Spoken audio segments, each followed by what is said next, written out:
Hello, I'm Michaela, and I will be discussing the opinions related to the topic Case 2-1, The Not-So-Wonderful World of EuroDisney. Things are better now at Disneyland Resort Paris.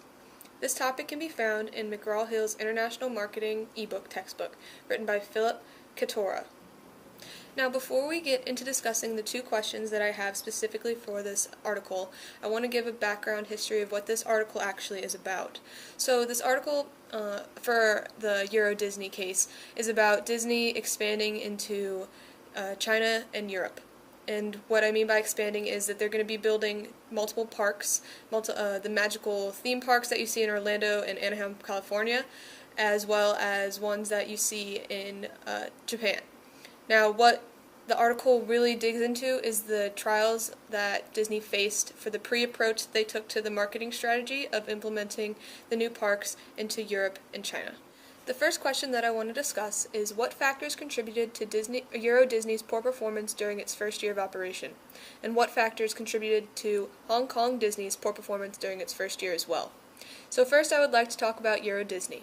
Now, EuroDisney opened in France in 1992, and it was set to be located about 20 miles from Paris. It was also projected to be the largest Disney park ever built.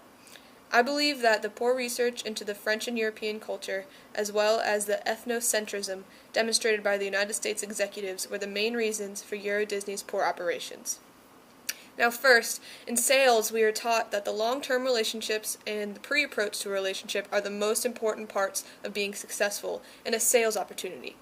Now Disney parks didn't treat France or the European culture as a whole like a respected client. They instead basically copy and pasted what they did in Japan, and they replicated the same exact plan in Europe. Disney didn't really look into the depths of France's culture and the uniqueness that they needed for that specific park. France really didn't appreciate the American Disney characters because they already had their own, and also the United States didn't think about how the vacation practices in Europe were different than the United States vacationing practices, as well as the interest rates that were going up in the French economy at that point. They didn't really coincide with promoting luxury spending that would be associated with going to a park on vacation. The U.S. executives were also, as I mentioned before, blinded by their ethnocentrism. They really just focused more on what they believed their culture as a United States citizen would have been what they wanted, and they kind of implemented what they believed what European wanted as what the United States citizen would have wanted. The executives were blinded by their self-referencing opinions, and they actually just brought what they thought what was going to be successful instead of looking through the eyes of the Europeans. Now, moving on to Hong Kong, I believe that the poor performance equates to the smallness of the park and the unrecognizable characters. So what Disney did is after EuroDisney, they wanted to open up a park in the Hong Kong location of China. Now, they wanted to do a lot better of determining what the best way to go about their culture was instead of how they kind of overlooked France's culture. So they did, in fact, do a better job of depicting certain cities and locations in the Disney park, but what they didn't look is that the Chinese were actually unaware of a lot of Disney characters because there was a 40-year ban on the entertainment from Disney in China. So most of the characters that we know well today, like Mickey Mouse and Donald Duck, the Chinese people didn't know them very well. So that really threw the relationship between Disney and Chinese customers for a loop, as well as the size of the Disney park was a lot smaller than EuroDisney. And there was a quote actually in the article that discussed how one man that went to the park actually really wanted to go to a park that was different from all the other amusement parks that he's already been to in China, and what Disney tried to do was to make the Disney park a lot like the Chinese culture, where instead they really just wanted to be in a fairy tale land that was different and unique than what they already had in China for the past few decades. The second question that I want to discuss today is why did the success in Tokyo predispose Disney's management team to be too optimistic in their expectations for the location's success in Europe and China? So before discussing the specifics with Europe and China's unsuccessful first expectations, I would like to discuss how successful Tokyo actually was. So what happened was when Disney bought the land in Japan and built the park, the Japanese culture actually engulfed the ideals of the recognizable characters from Disney and the really fun amusement rides that were being entered into their entertainment field. So with that, between 1990 and 1992, there was 14 million people that visited Tokyo Disneyland, with 3/4 being repeat visitors, which is incredible. And statistically, Japanese were willing to spend over $600 a visit to the park.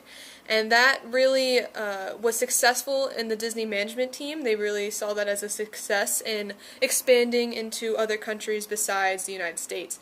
So when they were able to have the opportunity to expand into Europe, they were really projecting the finances and the involvement of the European culture as a whole to be a lot just as much as the Japanese culture. The Disney Parks management team actually projected that the EuroDisney park would attract 11 million visitors and generate over $100 billion in operating earnings during the first year of operation. What actually happened was attendance reached only 9.2 million in their first year, and visitors spent 12% less on purchases in the park than the expected $33 per head. And repeat customers didn't show either statistically. And by 1994, EuroDisney had lost more than $900 million since opening. Japan's success had the Disney team expecting more profits so that they could allocate more costs.